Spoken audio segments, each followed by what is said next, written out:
Hey there. Welcome to Mike's Collection, episode 304.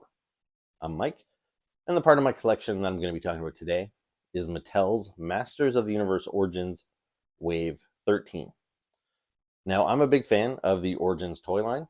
I've been collecting it since the beginning. I have a pretty close to complete collection.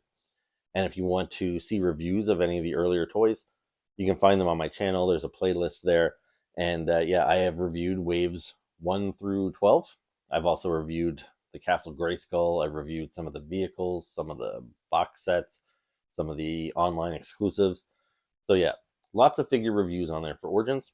I've even reviewed Wave 14, which is the wave that comes after this one, obviously.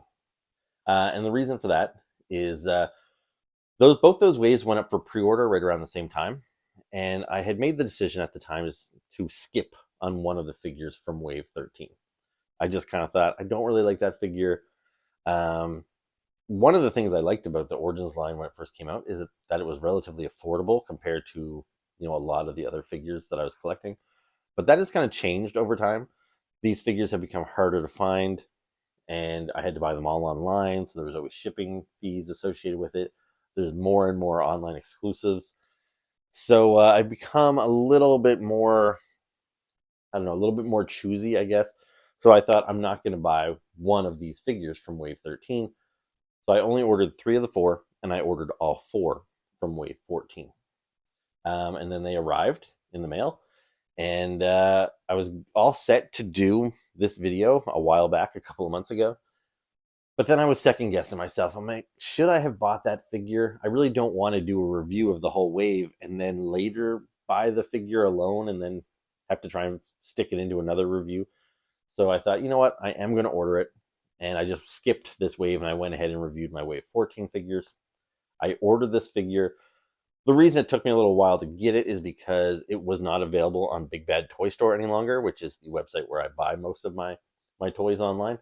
So I did order this from Amazon, and so that's where I get it. One of the reasons that I decided to order this figure is because I was listening to a toy podcast called the Mutagen Men podcast, and they had raved about this figure. So I was already second guessing myself, but it was hearing those guys talk about it that really convinced me I should go back and get that figure. So now that I have it, I have the full wave of Wave 13. So let's review it. So in a moment, I am going to flip things around and we'll do some close-ups of these figures and we'll do some comparisons to previous releases and all that sort of stuff. But I'm just going to quickly show you them now. We'll talk a little bit about them. So the first figure in the wave is Slamurai. This is like a white ninja character. And if you're not familiar with him, you are not alone, because this guy's pretty obscure. He did not have an action figure in the vintage Masters of the Universe line from the 80s. But he almost did. He was going to. Masters of the Universe was super popular for a couple of years. But then it fell fast. There was a lot of competition in the 80s. You had G.I. Joe, Transformers, Ninja Turtles was coming up. So He-Man kind of fell from popularity and Mattel canceled the line. But this guy here was slated to come out in the 1988 collection that never saw the light of day. So I'm not sure how far along he got, if they had prototypes. I know some marketing materials had been made up, so people were familiar with this character. But I don't even know if he had a name at that time. We might have only seen images of him.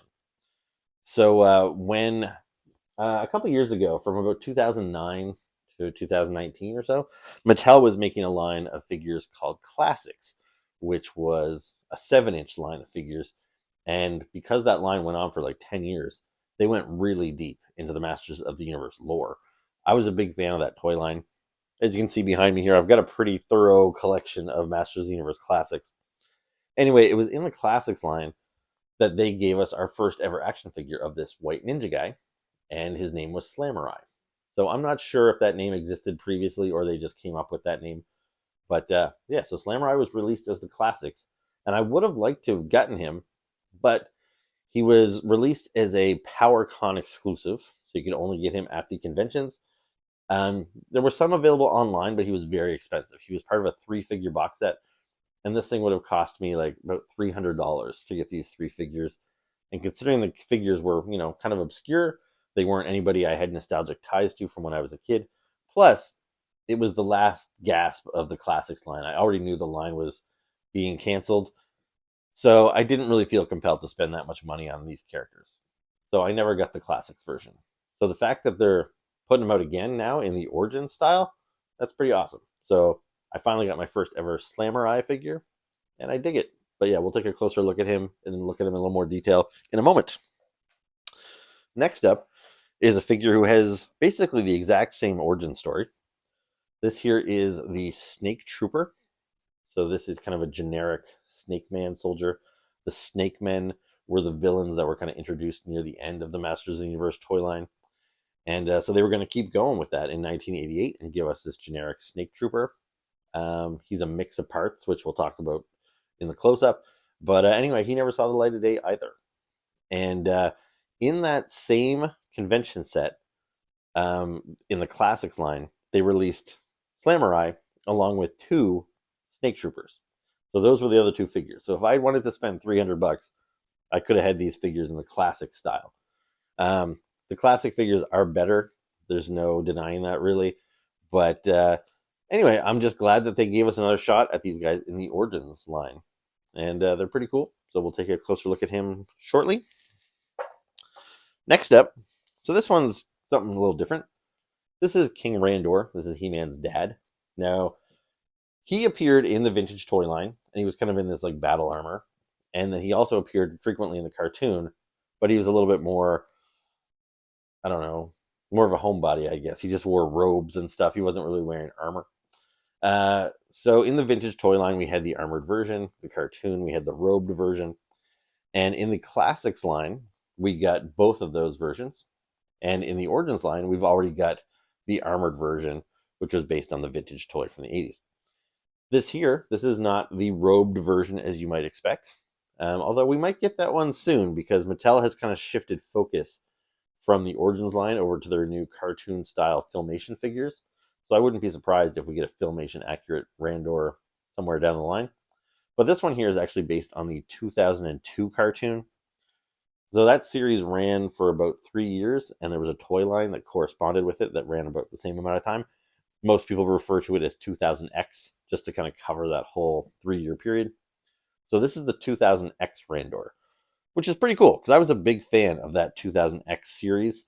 It was like really kind of anime inspired. The character designs were a lot more detailed, a lot more interesting. And yeah, it's an oft forgotten era of He-Man. Even though it definitely had its fan following, they've kind of moved on from that. They barely touched on the 2000X line in the classics. And in the Origins line, same thing. They gave us a 2000X style He-Man and a 2000X style Skeletor. But beyond that, I didn't really think they would delve that deep into the 2000X style. So I was pretty surprised, pleasantly surprised, that we got a 2000X Randor. So yeah, this guy's pretty cool. Now, the last figure in this series, the one that I originally didn't buy, it's another figure based on the 2000X cartoon.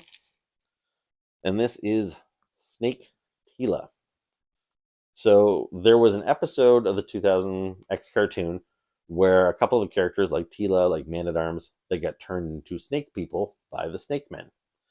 And then there was a magazine that I used to collect back in the day called Toy Fair Magazine. And they would often do exclusive action figures that you could buy only by ordering them through the magazine. And because it was a magazine, they weren't really putting in a lot of money into producing brand new toys. They were often doing variants of existing toys. So through Toy Fair, they offered Snake Teela based on that one episode of the show. But what they did, and what I thought was pretty lazy, is they just took the Teela toy that existed in her human form, and they painted her green, and they painted some snake scales on her, which I thought just looked cheap, because in the cartoon, she wasn't just a green version of Teela. Like, she looked like a snake person. She had more of a thinner face, and she had a forked tongue and big yellow eyes and stuff. Like, she was kind of a creepy snake lady. And they just didn't do that with the figure. So I did not buy that 2000X figure from Toy Fair Magazine all those years ago. And when Mattel offered that figure again in the Origin style, I might have been compelled to buy it had they actually kind of stepped up this time and gave her an original face that was a little more snaky. But they just did what Toy Fair did back in the day, and they just painted the existing Teela toy with scales on her face, and I thought it was, again, kind of cheap, kind of stupid, so I passed. And it was really only when I was listening to the Mutagen Men podcast, they did an episode focused on the 2000X cartoon and toy line, and they were raving about how beautiful the paint job was on that Snake Teela, and that it was like their favorite figure in the line. And so that kind of got me thinking maybe I should go back and get it. Anyway, so I did, and here she is. And we'll take a closer look at her and all the other figures right now. So first up, we're going to take a look at Slamurai. But before we do that, I just want to mention that when a wave of figures comes out, they all come with the same mini comic. So this is the mini comic that came with this wave. And they try to feature all the different characters. So you can see right here on the cover, you've got King Randor kind of doing a high five with Slamurai. You've got Snake Teela on the cover. The Snake Trooper didn't make the cut for the cover, but you'll see that they are featured inside of the issue. So one interesting thing to note is that when you buy one of these figures in the United States, it's got all these nice English word bubbles. Now, I live in Canada, as I think I mentioned before, and so we can buy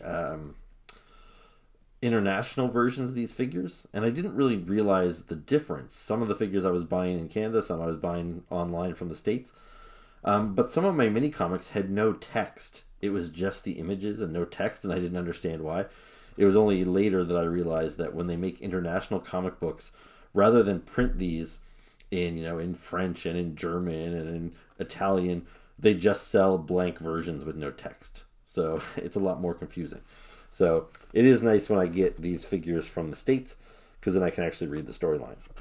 So yeah, all four of these figures came with the exact same comic book.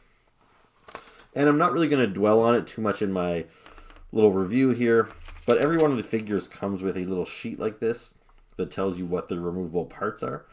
Because one of the aspects of this toy line that Mattel tries to promote is the interchangeability. So you can pop this guy's head off and put it on, Randor's body, or you can put Skeletor's legs on him and all that sort of stuff. So these are all the different parts that separate. So that's pretty cool. And if I had these as a kid, I'd probably get a big kick out of that, making my own little custom figures. But as an adult collector, I pretty much just put these guys on my shelf, and I don't have a whole lot of use for the customization. But anyway, here's a closer look at Slamurai. So he looks pretty great. He's got those kind of eerie blue eyes. Makes me think he's kind of, mystic or magic, like Raiden or something from Mortal Kombat. He's got this nice design on there. I don't know if those are actual, like, Japanese, Chinese characters or anything, or if it's just gobbledygook. But anyway, you can see he's got his nunchuck here. So it's just plastic. It's not real metal, but it's cool that they are all individual little segments, so he can swing those around. He's got a sword, and he's also got this crossbow. And he can store his stuff here. So you see this little tab on the crossbow. It can be tucked in there, and same as he's got another little spot there where you can put his nunchucks or his sword. So that's pretty cool. I like when these guys can carry all their extra parts. And so he looks great. As far as articulation goes, again, I'll talk about it with this guy, but I'm not going to go on about it with every figure, because it's basically the same for all of them. So the vintage He-Man figures, they can only move their arms forward and backwards like this. These guys can bring their arms out to the side. They've got elbows that the vintage figures didn't have. They've got wrists that turn and that can go in and out. So the vintage figures couldn't do any of that. They spin at the waist. They've got their legs. And then they've got knees that the vintage figures didn't have. They've got boot cut there, so they swivel along there. The old figures couldn't do that. They've got ankles that kind of rock side to side and forward and backward. And their heads. The old figures could just kind of do side to side. These guys can look up and down. Depending on the figure, you might get a bit of a different range of motion there. But this guy moves pretty well. So yeah, not too shabby. I like the way they move. I like the way they look. Oop, head just popped off there. One thing that was a frustration with these figures in the early days was that they couldn't seem to hold any of their weapons. That seems to be an improvement. This guy's weapons are all staying in his hands quite well. So that's good. Now, there was only one other Slamurai figure ever released. As I mentioned before, I don't have it, so I can't really do a comparison. But what I do have is the previously released Masters of the Universe Origins Ninjor figure. So this is a much better known figure. This character was released in the Vintage line, and he did get an update in the Classics line. And he's a pretty cool figure. Now, you might think that Slamurai is just a straight repaint to him, but there is some differences. You'll notice that Ninjor, dating all the way back to the Vintage line, he always had the monster feet, like Skeletor. So he's got these 3 monstrous toes, which is a little weird because he seems to be a human character. The Classics figure even came with an unmasked head, and he's just like a standard Asian guy under there. So I don't know why he has monster toes. Also, his gloves here, he's got these kind of spiky, bony protrusions there, which you often saw in characters like Merman or something. The monster characters. So there's definitely something kind of going on with Ninjor here where he's maybe not quite human. But otherwise, he's got the same tunic here with the same storage. Same nunchuck, same sword. He came with the same bow and arrow too, but I don't have it on him. But anyway, Slamurai here, he's got some swapped out parts. You'll notice he's got the boots with the kind of furry lining, so those are like He-Man's boots. And he's also got He-Man's wrist guards here. So he looks a little bit more human. He's got those heroic pieces as opposed to the evil monster pieces. But yeah, he's pretty cool. I really like this guy a lot. So next up, we've got the Snake Trooper. So you can see here, he has got this snaky face in this bright green. And then he's got this armored body with the Horde logo on there. He's got this staff, and he's got this shield with a snake crest on there. So the armor all black and gold. So we haven't seen this armor colored this way before, but it looks like this is what the color scheme might have been had this figure been released back in 1988. And then we did get it on the Classics version that came out around 2018, 2019, whatever it was. So yeah, pretty cool. Now this guy's head, we first saw it on Ratlore, but we've seen it on a few other Snake Men since. So here's one of the Snake Men from the Snake Men Battle Pack that had 4 figures in it. So you can see it's the exact same head. We've got it in red. It also was the same head used on there's a green Snake Man as well, a different shade of green than this guy. But anyway, so that's a head they're getting lots of use out of that. The shield that this guy comes with, I believe that's the shield that comes with King Hiss, who is like the leader of the Snake Men. Now for the body and the weapon, that comes from the Horde Trooper that was previously released. So from the neck down, he's pretty much the same as this guy. Although you'll notice the lower legs are actually different. This guy's got a nice big bulky robotic boot with a round toe. This guy,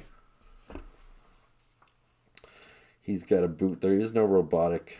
It's not big and wide. And then he's got this boot with the Horde logo on there. Now I was trying to figure out whose feet he's got. Initially I thought it might have been Hordak, but Hordak has 3 pointy toes. It's not Mantenna, because Mantenna has these like kind of fins protruding on his lower legs. So the boots, at the very least, they seem to come from Grizzlor. But you'll notice with Grizzlor, so he has those boots, but his lower legs are all hairy. So I'd say he's got the same boots, so where they swivel at the boot. So from that part down, that's what this guy's got. But I'm not sure where this lower leg comes from. It might even be a new piece. It's not a really complicated piece, so I don't know if they would have bothered sculpting something new. They probably could have found some character to lift that off of, but I'm really not sure who. So yeah, he's got the staff, he's got the shield. He also has the same action feature that the Horde Trooper had, in that if you poke his chest with a weapon, his armor is supposed to pop open. Now, sometimes it's a little finicky. Let me see if I... There you go. You poke it in with the weapon, and now his armor splits out, revealing his body beneath. Now, I don't know if it makes much sense for the snake guy. Now, the Horde Troopers are supposed to be robots. So when you poke that guy's chest, you can see he's got a hole in him, and he's got these robotic inner workings. Now this guy, as a snake man, you expect him to have a fully formed torso. Now you could say, well, maybe he's got a skinny snake body that's all wrapped around through here. But that doesn't really track with the other snake men who clearly have, fully formed human torsos. So this is just Mattel being kind of lazy and saying, well, we're reusing this body. We're not going to make the effort to try and fill it in so it makes sense. But anyway, you don't really have to use that function if you don't want to. As you can see, it was not something that you can do super easily. You really kind of need the extra weapon in order to do that. But anyway, he's a pretty cool figure. All reused parts and stuff. But he's cool. He's a nice addition. So next up, we'll take a look at King Randor. So as I mentioned, there was a Randor in the vintage toy line. And I don't have that one. But I do have the previously released Origins figure, which is based off of the vintage figure. So this is how King Randor appeared in the vintage toy line. This one obviously has the enhanced articulation. But yeah, same basic design. And he was made up of a lot of borrowed parts. He had the same armor of, I believe, Jitsu. So it wasn't really unique to Randor. But anyway, this is a pretty cool look. And to anybody that had this toy as a kid, that's probably the look, that they associate with him. Although since I never had the toy, when I think of King Randor, I think more of his animated design. Now, in the Classics toy line, they did do a new version of that one, which I did not get. The only one I have is the Filmation one. So this is what I was referring to earlier, where he was just kind of wearing robes. So he's not really ready to go into battle. But this is a lot closer to his design from the cartoon. He's got a little goblet of wine there and everything. So this is a really cool figure. I like this one a lot. But I think the best Randor design that we've ever seen is from the 2000X cartoon. And it was how the character was fleshed out the most. They did some episodes flashing back to his youth with him and a young Skeletor who was named Keldor. And yeah, some really cool episodes. And he really kind of came into his own as a character. And so I really like this design. Like he looks like a badass out on the battlefield. And as much as I like both of these previous designs, they both kind of look like the Burger King. This guy, he finally doesn't. But I will say the mustache is kind of weird. I don't know if it's the sculpt or the paint. But it's really, I don't know how he can breathe through his nose. That mustache is really kind of overpowering his nostrils there. It's maybe a little bit much. But otherwise, I like the head sculpt.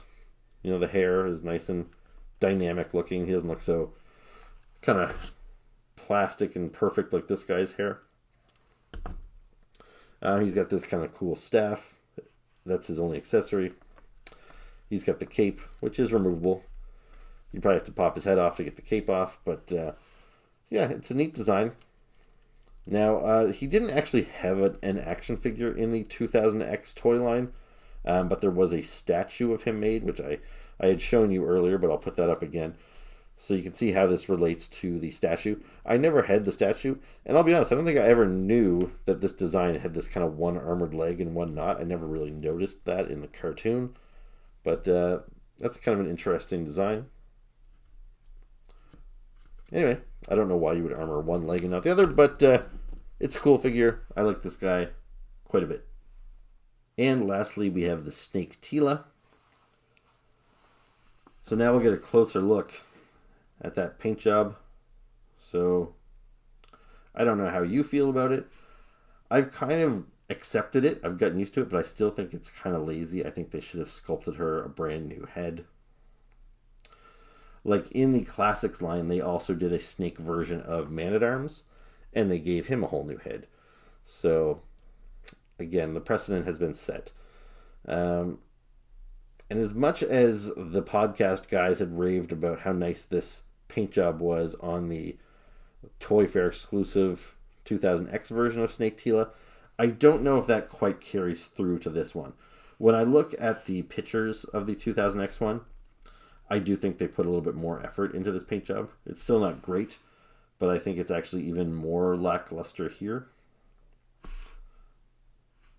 Like, look at those scales. Like, why do the scales just appear on that one part of her leg? Why not carry that through the whole design? Same as on her arm. There's just like a couple of scales on her shoulders there. I don't know. But it's not bad. I don't hate it. I just didn't really want to spend my hard-earned money on it because I just didn't think it was essential. But yeah, it's not too bad. It's a nice figure. Like the base figure of Teela was a nicely designed figure. She's got some nice accessories in that she's got her snake staff and her sword. Lots of nice sculpted detail there. It would have been nice if some of that was painted. But yeah, so there you go. There's Teela. Now I will bring out the Teela that this is based on. So this is based on the 2000X Teela. We actually did get a more classic style Teela first in the Origins wave, but then this one came out packaged with Zor, the Falcon. And so this is a little more true to her 2000X look, where she wore her hair up like this. And yeah, so it's a nice figure, and you can see how this here is the exact same figure. No change in the sculpting. It's all just the paintwork. Now I actually am just noticing as I'm talking that she does have these shoulders that are different. So what else? And the boots. Okay, look at that. I guess I didn't really do a side-by-side comparison before. Now those boots are new. Now I'm not sure if they're brand new or they might be borrowed from another figure. Like we previously had the goddess figure. They might have come from that. Same as these shoulder pads. I'm not sure if they came off of another Teela or an Evil Lyn. I doubt they're brand new sculpted for this figure, but possibly. But yeah, the arms are the same. You know what? I was planning on wrapping this up right now, but I'm going to go quickly check my other figures on my shelf to see if I can recognize those boots and those shoulder pads from any other figures. So I just looked over my collection and I don't see those pieces on any other figures. This is the original Teela that was released. So yeah, she appears to have the same like armor design without the shoulders as this figure. They both have the same boots with the furry tops on them. And then the figure that I thought maybe these boots at least originated from was the Goddess, which is kind of another version of Teela. So here's the Goddess figure. You see she's got her little snake motif going. But nope, she just has the fur-topped boots as well, and she doesn't have any shoulder pads. So this is just a repaint of the other Teela. I am genuinely surprised to learn that this figure apparently has brand new sculpted boots and some new shoulder pads. So that must be a whole new torso. Because, yeah, these Teelas don't have a little place for their sword storage either. So, interesting. Anyway, it doesn't really change my opinion a whole lot. I guess I do appreciate that Mattel put a little bit more effort into this figure than I realized. But I still don't think it's essential to your collection. But it's okay. So that was my review of Masters of the Universe Origins Wave 13. Hope you enjoyed it. If you did, please make sure to hit the like button, hit the subscribe button, leave me comments below, and stay tuned for my next video, which I'm sure will be coming soon. So I'll see you then. Ciao.